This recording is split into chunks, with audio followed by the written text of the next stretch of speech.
যে বাংলাদেশ ব্যাংকে আপনার মার্কিন রাষ্ট্রদূত গেলেন এবং মানে নীলুফার চৌধুরী মনি একটা কথা কিন্তু উচ্চারণ করলেন যে আবার কি কোনো ধরনের হ্যাকিং এর কবলে আমরা পড়লাম কিনা, এবং ডলারের হঠাৎ করে অস্বাভাবিক মূল্য বৃদ্ধি, এগুলো কি অর্থনীতির ক্ষেত্রে আপনি বিশেষ কোনো ইঙ্গিত দেখেন?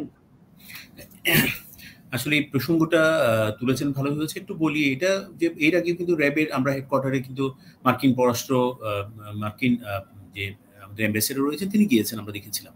এবং তখন বিএনপি কিন্তু মোটামুটি রাজপথে একটা বিশাল সক্রিয় একটা দল, তখন তারা বাংলাদেশের নানা প্রান্তে কিন্তু মিটিং মিছিল করছে, কখনো ঢাকায়, কখনো খুলনা, কখনো চট্টগ্রাম। কিন্তু আমরা দেখেছি এগুলো খুব উচ্চস্বরে কথাগুলো বলেছেন, মানে র্যাব অফিসে গিয়েছেন, তারা খুব উচ্ছ্বসিত। এবং উনি যেভাবেই বলুক না কেন ওনার সমস্ত গতিবিধিতে এত বেশি উচ্ছ্বাস তখন প্রকাশ করেছিলেন, তখন তাদের ধারণাটাই ছিল অন্যরকম। এখন বাংলাদেশ ব্যাংকে ভিজিট করতে গিয়েছেন মানে বাংলাদেশের অর্থনীতি ধস হয়ে গেছে, বাংলাদেশ ব্যাংকের সমস্ত টাকা লুট হয়ে গেছে, নানাভাবে ব্যাখ্যার চেষ্টা করেছেন।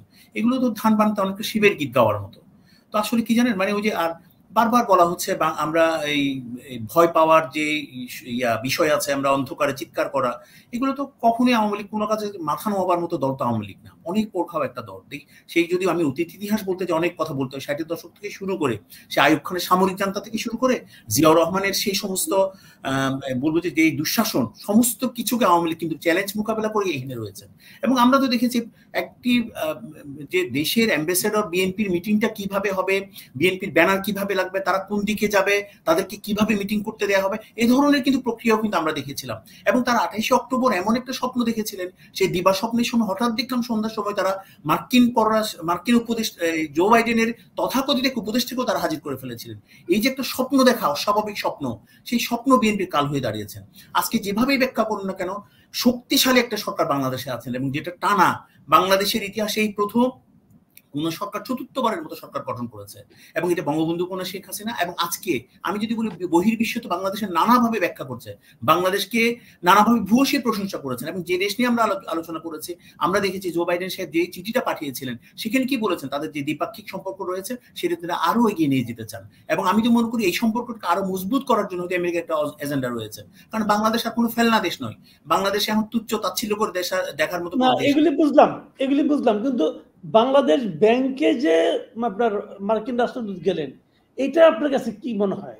না, আমার কাছে খারাপ কিছু, ওই যে বললাম না র্যাবের অফিসে গিয়েছিলেন, তখন কিন্তু অনেকভাবে নানা জল্পনা তখন তো র্যাব নিয়ে আলোচনা হচ্ছিল, কিন্তু আমি এখন হয়তো আলাপ আলোচনা হচ্ছে এখানে হ্যাকিং এর কোনো বিষয় আছে বলে আমি মনে করি না অন্তত পক্ষে। কারণ একটা জিনিসকে তথ্যের যে মুক্ত প্রবাহ আছে, এটা যে কোনো গণমাধ্যম কিন্তু পিক করে না, কোনো বিষয়ই না ওই ধরনের ঘটনা ঘটলে। এবং আপনি দেখেন, আমি মনে করি সমস্ত গণমাধ্যম আজকে তাদের সম্পূর্ণ স্বাধীনতা ভোগ করছে। আজকে দেখেন আপনাদের এই যে ট্রিবিউনের আমরা এই আলোচনায় কিন্তু অংশগ্রহণ করছি, কোথাও তো গণমাধ্যমকে আমি সংকোচন করার কিংবা নিয়ন্ত্রণ করার কোনো চেষ্টা কোথাও করা হচ্ছে না। ওই ধরনের কোনো যদি ঘটনা ঘটে তো অবশ্যই গণমাধ্যমে আসতো, এবং এটা কোনো আমি আবার আপনাকে থামাই। মোহাম্মদ সালাউদ্দিন চৌধুরী, আমি তো ভালোভাবেই জানি আপনি নিজেও মানে গণযোগাযোগ সাংবাদিকতার ছাত্র। তো এই যে গণমাধ্যমের যে উন্মুক্ত গণমাধ্যমের কথা আপনি বললেন, এই উন্মুক্ত গণমাধ্যম বলতে এক একজন এক একভাবে বুঝে। তো আপনি তো এটা একাডেমিক অর্থটা আপনি ভালোই বুঝেন। তো আপনার কাছে আপনি বলেন, আপনার কাছে আমি প্রশ্নটা করতে চাই, এই যে বাংলাদেশ ব্যাংকের যে সাংবাদিকরা তাদের প্রবেশে যে একটা বিধিনিষেধ চালু করা হয়েছে, যে জন্য সব সাংবাদিকরা মনে করেন বাংলাদেশ ব্যাংকের একটা প্রেস কনফারেন্স পর্যন্ত তারা বর্জন করে চলে এলো, তো এটাকেও কি আপনি তথ্যের অবাধ প্রবাহ হিসেবে বলতে চান? না, আমি এটা তথ্যের অবাধ প্রবাহ বাধাগ্রস্ত হয়েছে বলে আমি ঠিক ওভাবে মনে করি। সাময়িকভাবে একটা নিষেধাজ্ঞা দিয়েছিল, কোনো না কোনো কারণে হয়তো তারা মনে করেছে সাংবাদিক তারা ফেস করবে না, কিন্তু সাংবাদিক যে বর্জন করেছে এটাও তো স্বাধীনতা তাদের আছে, এমন না যে তাদেরকে কোনোভাবেই কোনো জায়গায় সব জায়গায় প্রতিবন্ধকতা করছে। এবং আমি মনে করি এটা তো সাংবাদিকরা তাদের প্রতিবাদের মাধ্যমে জানিয়ে দিয়েছে আপনাদের কোনো নিউজ আমরা কভার করবো না।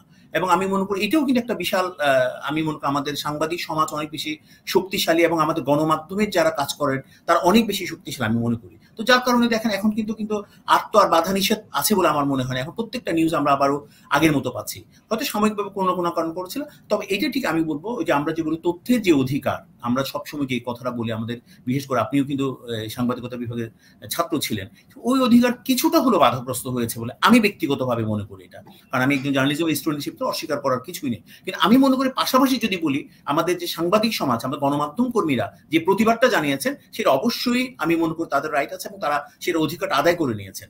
তো এই ক্ষেত্রে আমি মনে করি আর কোনো বাধা আছে বলে মনে হয় না। সামনে আমরা একটা জিনিস সবাই মনে রাখবো, বাংলাদেশের যেমন ধরেন যে আমরা ডোনাল্ডোর যে কথা আমি বলেছিলাম, তিনি যখন মনে করলেন যে বাংলাদেশের আমার বিশেষ করে ওনার আগমনকে যেভাবে ছবি সহকারে ছাপানো হয়, এই ব্যাপারেও কিন্তু গণমাধ্যমের আমি মনে করি উচ্ছ্বাসটা, আমরা কোন নিউজটা ছাপাবো, কোন নিউজটা কি করবো, এখানে গণমাধ্যমের একটা ভূমিকা থাকা দরকার আছে বলে মনে করি। কারণ একটা জিনিস মনে রাখতে হবে, গণমাধ্যম জনমত তৈরি করে, গণমাধ্যমে কিন্তু একটা দেশের যে কালচারাল স্ট্যান্ডার্ড কিন্তু আমি মনে করি তাদের যে গণমাধ্যম আছে, গণমাধ্যম দেখতেই বোঝা যায়। তো এখানে কিন্তু আমি মনে করি বিশেষ করে আমাদের প্রতিবাদের ভাষার অবশ্যই পছন্দনীয়, এবং পাশাপাশি ডোনাল্ডো নিয়ে কিন্তু আমাদের যে অতিরিক্ত উচ্ছ্বাস, এটাও কিন্তু খুব বেশি শোভন বলে আমি মনে করি না। কারণ এই দেশে কিন্তু অনেক গেস্ট আসবে, অতিথি আসবেন,